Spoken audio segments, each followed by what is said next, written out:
بسم الله الرحمن الرحيم إن الحمد لله نحمده ونستعينه ونستغفره ونعوذ بالله من شرور أنفسنا ومن سيئات أعمالنا من يهده الله فلا مضل له ومن يضلل فلا هادي له وأشهد أن لا إله إلا الله وحده لا شريك له وأشهد أن محمدًا عبده ورسوله صلى الله عليه وعلى آله وصحبه وسلم تسليما كثيرا أما بعد الله عز وجل lavdërojmë, ata falenderojmë, vetëm prej tij ndihmë dhe falje kërkojmë mbrojtje të Allahu Azza wa Jall nga të këqijat e shpirtave dhe veprave tona. Ata të cilën e udhëzon Allahu me mirësinë dhe urtësinë e tij nuk ka kush që humb, ndërsa ata të cilën e lënë në humbje me drejtsinë e tij nuk ka kush që udhëzon. Dëshmoj se nuk meriton të adhurohet askush me të drejtë përveç Allahut, i cili është një dhe nuk ka shok. Dëshmoj se Muhamedi sallallahu alaihi wasallam është Rabb dhe i dërguari i tij.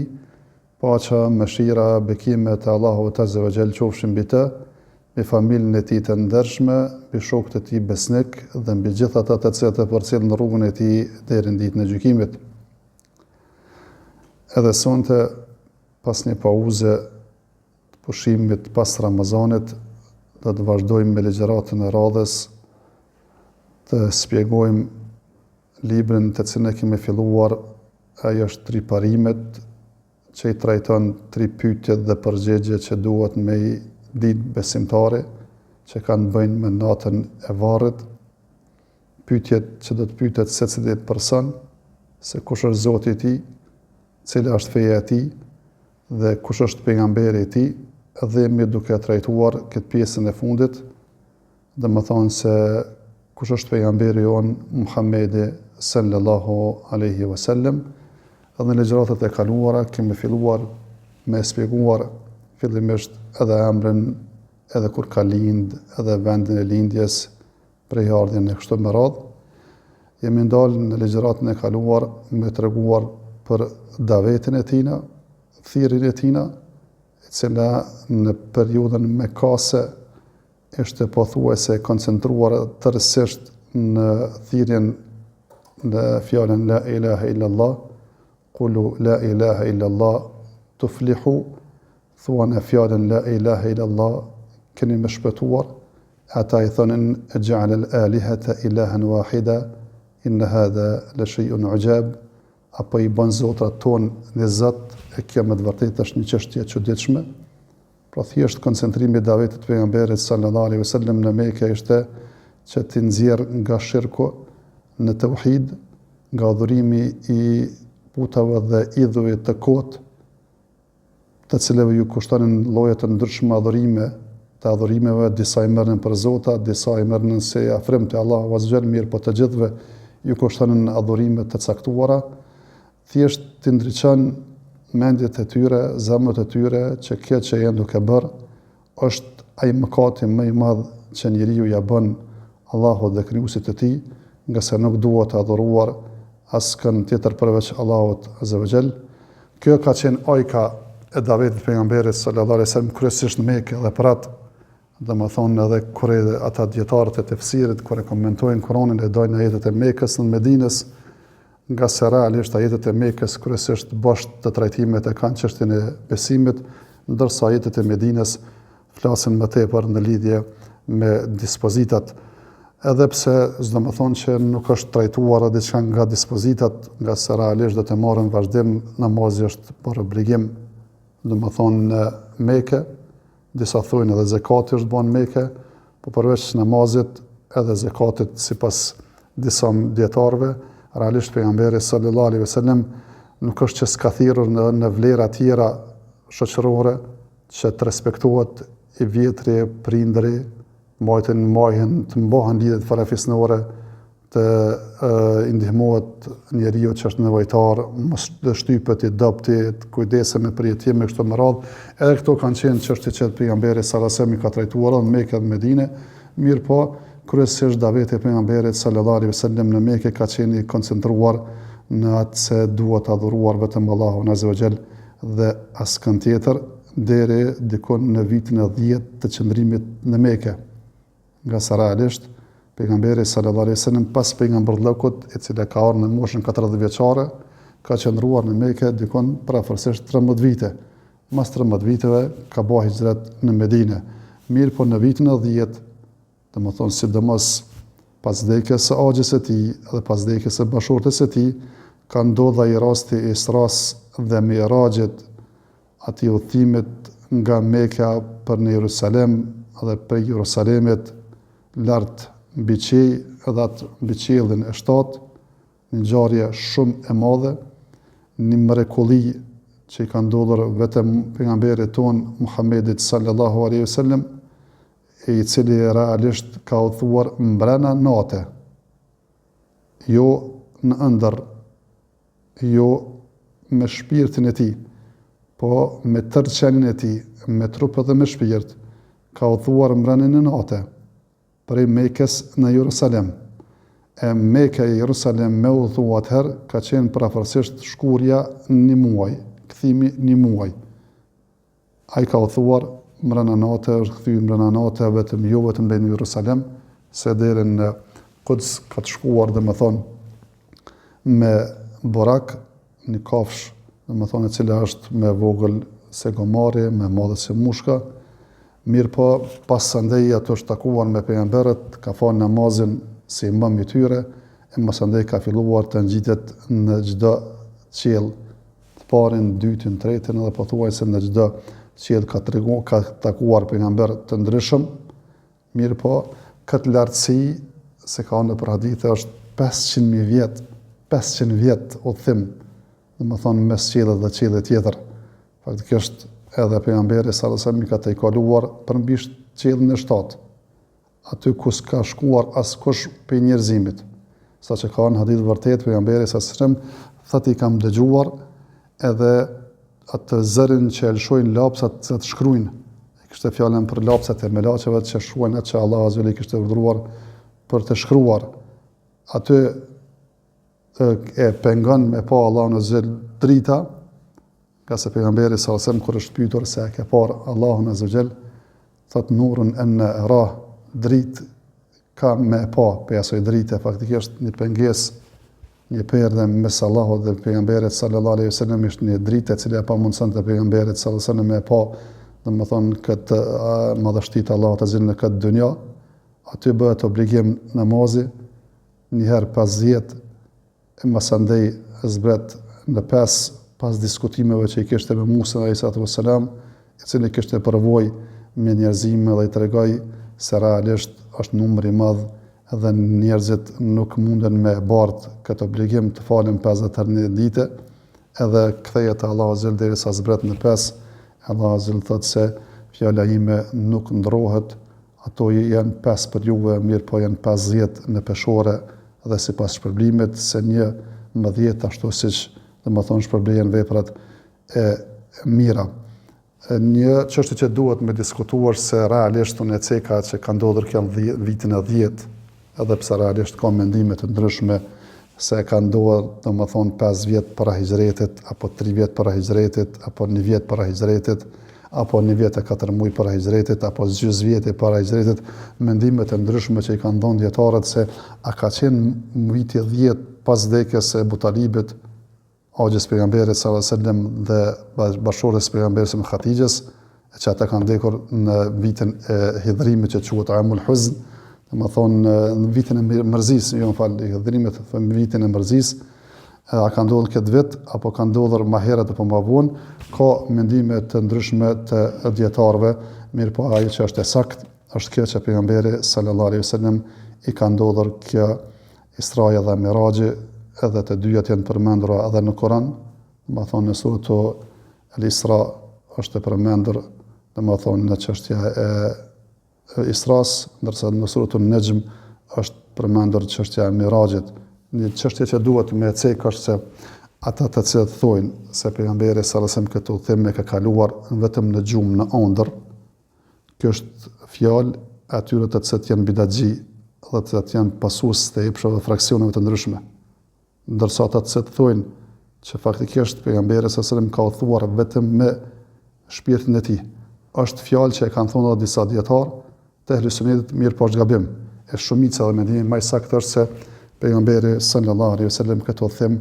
e ka kaluar me trupin dhe shpirtin e tij, nga se kështu ka thënë Allahu azza wa jalla, subhanalladhi asra bi 'abdihi laylan min al-masjid al-haram ila al-masjid al-aqsa alladhi barakna hawla. I lartësuar i patmeta qoftë ai Zoti i cili e bëri të udhëtoi robën e tij natën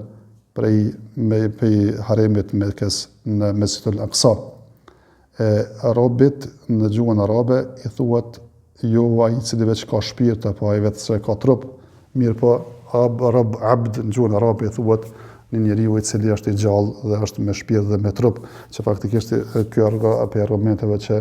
kanë ndodhur, kanë ngjarje ka ndodhur pejgamberit sallallahu alaihi wasallam dhe ka përjetuar me trup dhe me shpirt. Mos andej dihet ai rasti se që ka ndodhur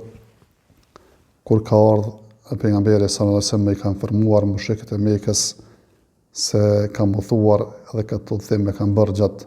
një nate, kur kanë filluar me përqesh pejgamberin sallallahu alaihi wasallam, me sulmuar dhe më tepër pejgamberin sallallahu alaihi wasallam, edhe dihet ai rasti kur i kanë shkuar Abu Bekrit radhiyallahu ta'ala anhu, i kanë thonë se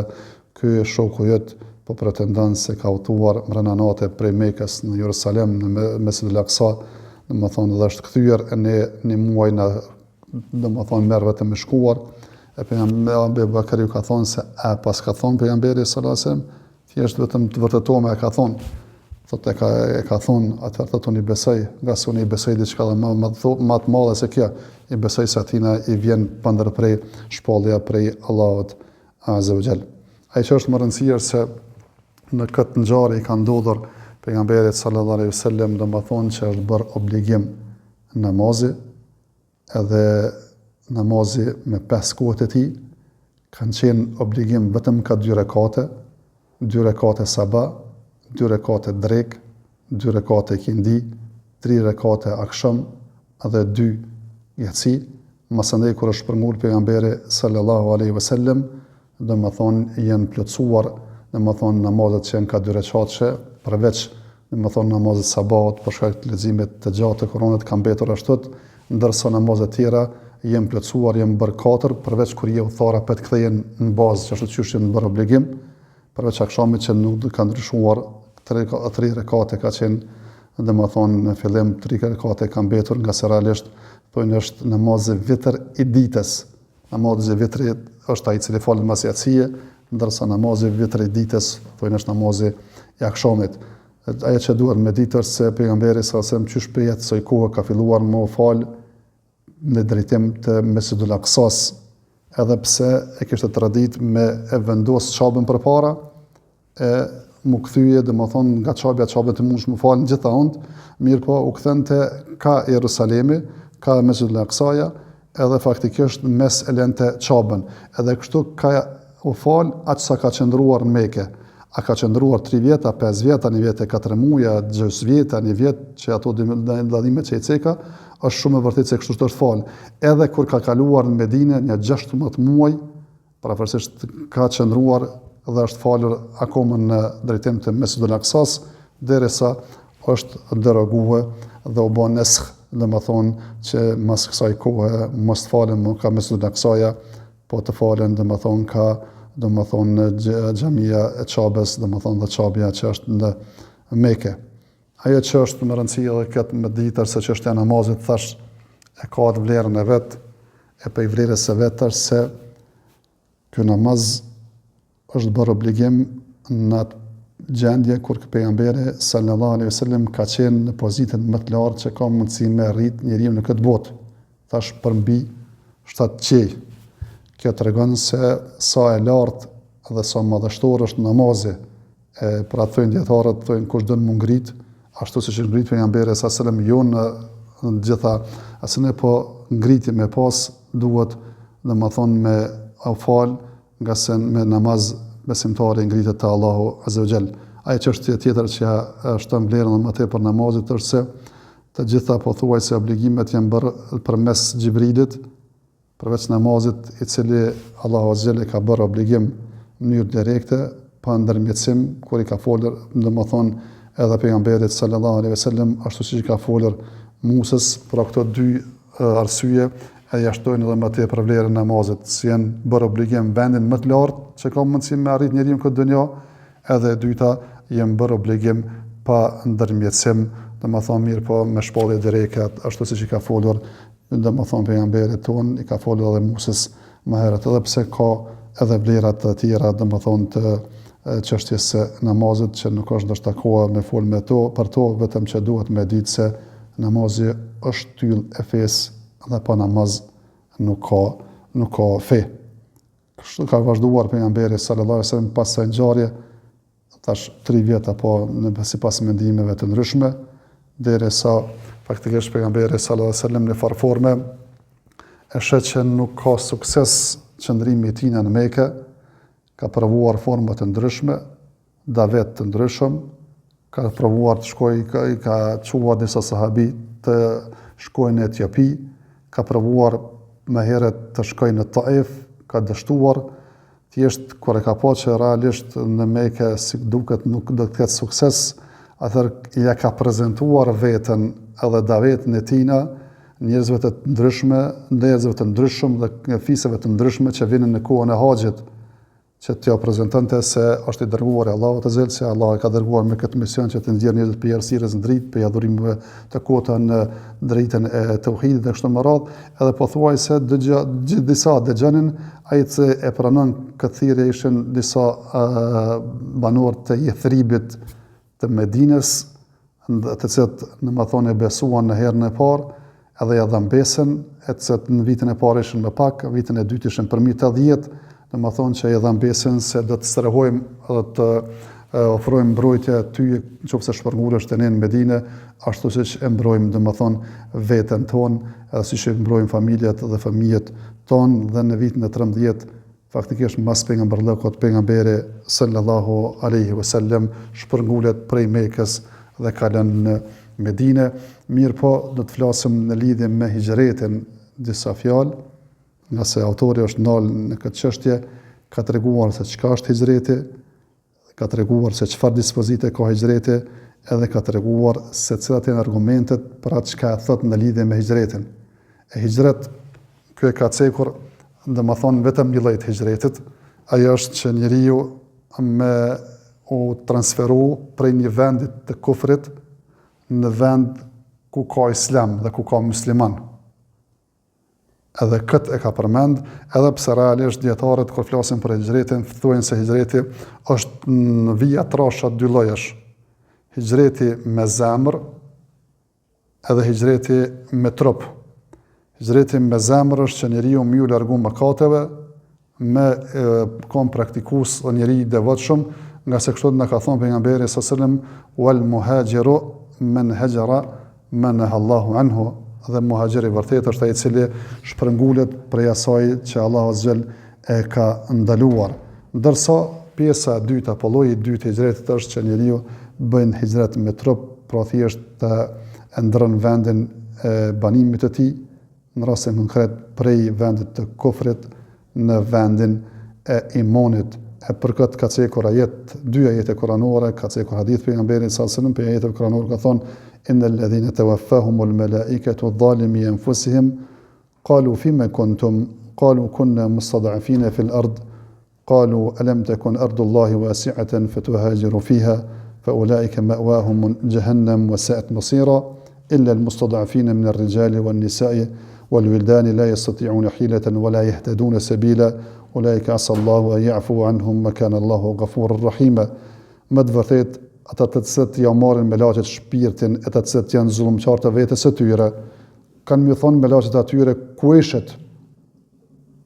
kanë më thonë se ishëm të dopt në tokë, e me laçet kanë më thonë,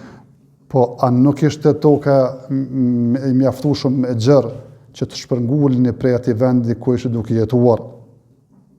Ata domethënë do të thonë përfundon ajetin se të tillët të cilët faktikisht nuk e kanë një shpërngul për vendet e tyre, vendet e kufrit, kanë jetuar aty, janë përlymë me mëkatet e tyre, apo edhe mundu më rujt, po gjendja e tyre ka qenë që kanë qenë të dobta, s'kanë mujtur me aplikuar fenë e tyre, ka quajtur dhalimi anfusihim, janë që i kanë bërë zullum vetes së tyre, edhe ulaika ma'wahum jahannam, vendstërimi i tyre është xheheneme, wa sa'at masira, asa domon përfundim i keq është. Përveç i ka cekur që përjashtohen për rregullës janë ata që janë dopt, qoftë ata gra, burra të vjetër apo fëmijë, që thjesht as nuk kanë mundësi, as domethënë materiale që edhe fizike më shpërngul, mirë po as nuk kanë mundësi me ditë rrugën se kam janë bajt, të tillët Allah azza wajal shpreson që me i fal, nga se Allah azza wajal është falës dhe mëshirues. Ky është ajeti i parë me cilin ka argumentuar. Argumenti i dytë është ja ibadi alladhina amanu inna ardi wasi'atun fa iyaya fa'budun. O ju rob të mi të cilët keni besuar, toka ime është e gjerë dhe vetëm mua më adhuroni. Apo nga hadithe ka cekur për hadithin e pejgamberit sallallahu alajhi wasallam se hijreti nuk përfundon përderisa mos përfundon pendimi, edhe pendimi nuk përfundon përderisa mos lind dielli prej perëndimit. E me këto argumente, autori ka argumentuar se është obligim, është farz që një njeri i cili jeton në një rreth ku ai vend, ai shoqëri, ai shtet është pabesimtar dhe nuk kanë mundësi me praktiku fenë e tyre, me shfaq fenë e tyre, me jetësu jetën e tyre, fenë e tyre, aty e kanë farz me u shpërngul për atyjet dhe e kanë haram me qëndru. Qofse thjesht një besimtar jeton një shtet, ku realisht janë pabesimtar ai komunitet, ai shtet është pabesimtar. Qoftë ata krishter, qoftë jahudi, qoftë ateist, qoftë budist, qoftë hindus, çfarë do feje të qofshin ata, të cilët nuk lejojnë ty me praktiku fenë tënde,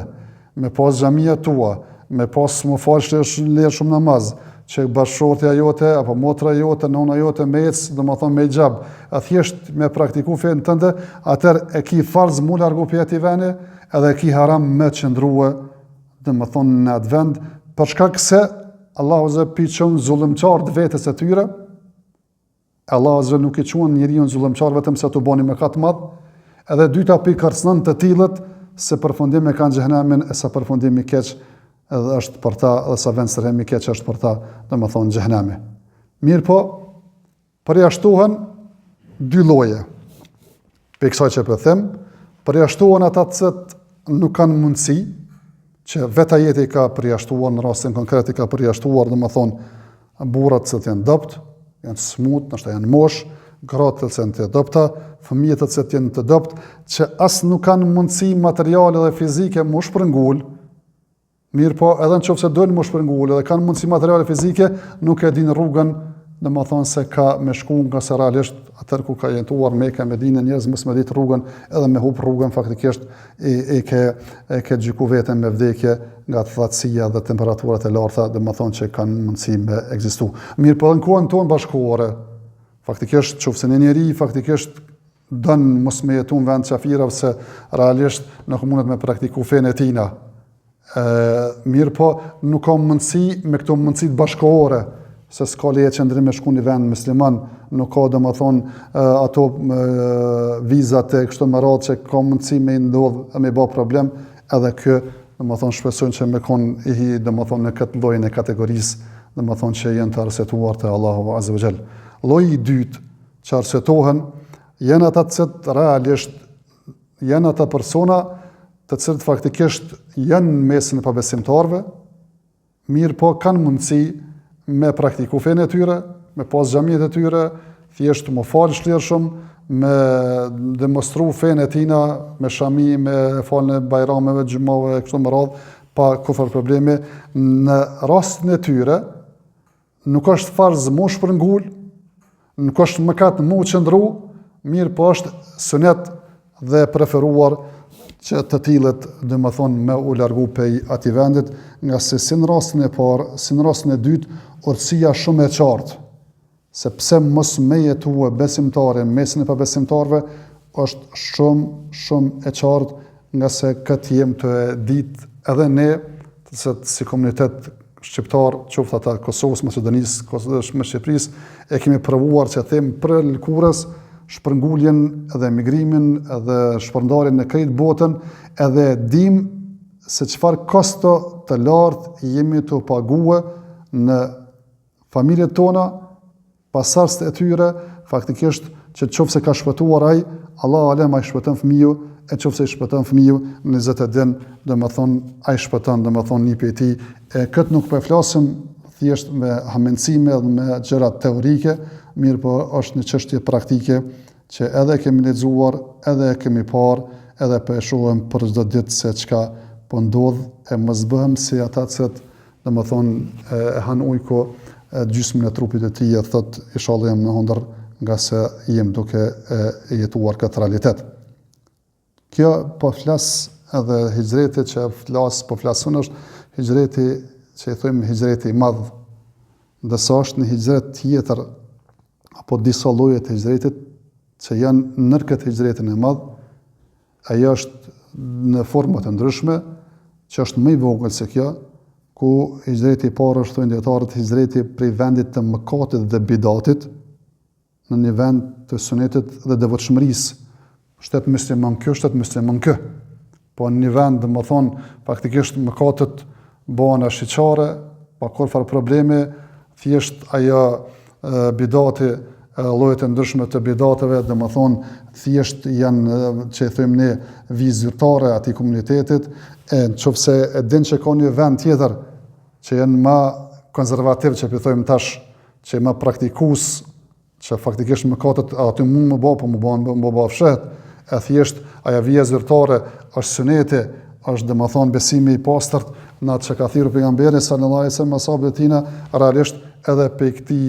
domethënë vendit, nëse janë mundësit me shku në vend më të mirë, nuk prish punë. Apo rastin tjetër, realisht më shpërngul njeriu domethënë prej një vendit ku nuk ka siguri në një vend ku ka siguri. Kanë mundësi dyjat me konë vende muslimone, apo dyjat me konë vende jo muslimone, me praktiku fejen dyjat mundesh, mirë po njëna në aspektin e sigurisë për pasurinë tënde, për familjen tënde është më keq, një tjetër është më mirë, realisht lejohet me bë, nga se pejgamberi sallallahu alejhi wasallam kur ju ka urdhëruar me shku në Etiopi, e ka ditë se në Gjashiu nuk është musliman, vetëm ju ka urdhëruar se atje ka drejtësi, ka siguri. E ajo drejtësi dhe siguri nuk qëndron në më thonë qofse jetojnë ata me pejgamberin sallallahu alaihi wasallam në Mekë, nga se zullumi ishte në më thonë shumë i madh. Do t'i flasë një 2-3 mesele në lidhe me hijretin, çështja e parë apo meselja e parë është ka ardhur një hadith pejgamberi sallallahu alaihi wasallam që ka qëndruar Mekën ka thonë la hijrata ba'da al-fath, nuk ka më hijret mas çlimit të Mekës, ulakin jihadun wa niyya, mirë po ka jihad dhe niyet, sinqeritet. E hadithin që e cekëm më lartë ka thonë pejgamberi sallallahu alaihi wasallam se nuk përfundon hijreti pa përfunduar pendimi, nuk përfundon pendimi pa lindur dielli prej perëndimit, atëherë si bashkohen në të njëra po thot ka domethënë hijret vazhdimisht, në tjetrën po thot se hijreti ka përfunduar me çlimin e Mekës, po shumë e qartë kjo që ka të bëjë me fjalën e pejgamberit se s'ka hijret pas Mekës, është fjala për hijretin e caktuar, shpërngulën për Mekës në Medinë që ka qenë e njohur kon pejgamberi sallallahu alajhi wasallam, masi që u shtruar Mekka, realisht më nuk ka, domethënë se hijreti që me shku njeriu për Mekës në Medinë, me thon ku bëj hijret, nga se dyjat janë domethënë shtete islame prej asaj kohe edhe deri ditën e gjykimit me lejen e Allahut azza wa xal. E ky hijret ka përfunduar. Ndërsa ky hijret që po flasim na për në vendit kufrit, në vend të imonit, për vendit të mëkatit, në vend të devotshmërisë, për vendit bidatit, në vend sunetit, për vendit sigurt, pas sigurt, në vend sigurt, kjo komë qenë domethënë deri në ditën e gjykimit derisa të lind dielli prej perëndimit. Kjo është e para. Meselja e dytë që ka të bëjë është se dikush mund të më thonë se zullumi që pecek Allahu azza wa jall në atë jetën dhalimi anfusihim, pse po thuash veç mëkat, pse s'po thuash që është kufër dhe shirk me qëndruar vendin e pabesimtarëve. Nga se ka thonë zullum, edhe e dyta do të marrim ka thonë edhe domethënë në meselën tjetër do të marrim se ka thonë domon për vendësirimi i tyre xhenemit. Sa i përket të punës e zullumit është kjo që më sqaron. Edhe kjo është më çështje që ka nevojë më sqaru. Zullumi në përtekstet kuranore ka ardhur me dy kuptime. Zullumi i cili është me të vërtet kufër dhe shirk, inna shirka la dhulmun adhim, dhe me të vërtet shirku është zullum i madh, mirë po ka ardhur domethënë shirku dhulm domethënë edhe me kuptime tjera mëkate që janë nën shirk. E në rastin konkret ky është i llojit të dytë, që është zullum në shirkun e madh. Pse po e them kët? Po e them se ajeti tjetër që thot ja ibadi alladhina amanu inna ardi wasi'atun fa iyaya fa'budun, drejtohet atyne personave të cilët janë duke jetuar në një vend të kufrit, që s'kan bë hijret, duke u drejtuar me ju që keni besuar, që i bie se faktikisht zullumi i tyre është mëkat. Mirë po janë besimtar dhe nuk kanë arritur domethënë në drejtën që zullumi i tyre me kaluar në kufër, ndërsa sa i përket pjesës së dytë fa ulaika ma'wahum jahannam wa sa'at masira, se vendstrehimi i tyre xhehenami dhe sa përfundim i keq është. Edhe këtu themi realisht se kjo lloji që Allahu xhali ka kërcënuar njerëzit me xhehenam është dy lloje. Dikon e ka kërcënuar për kufër me xhehenam, e dikon e ka kërcënuar domethënë për mëkate me xhehenam. E në rastin konkret e ka kërcënuar për mëkat. Pse po e themi? Nga se realisht ka domethënë edhe mëkate tjera që Allahu azhjal i ka kërcënuar me zjarr të xhehenamit, mirë po realisht përfundimi domethënë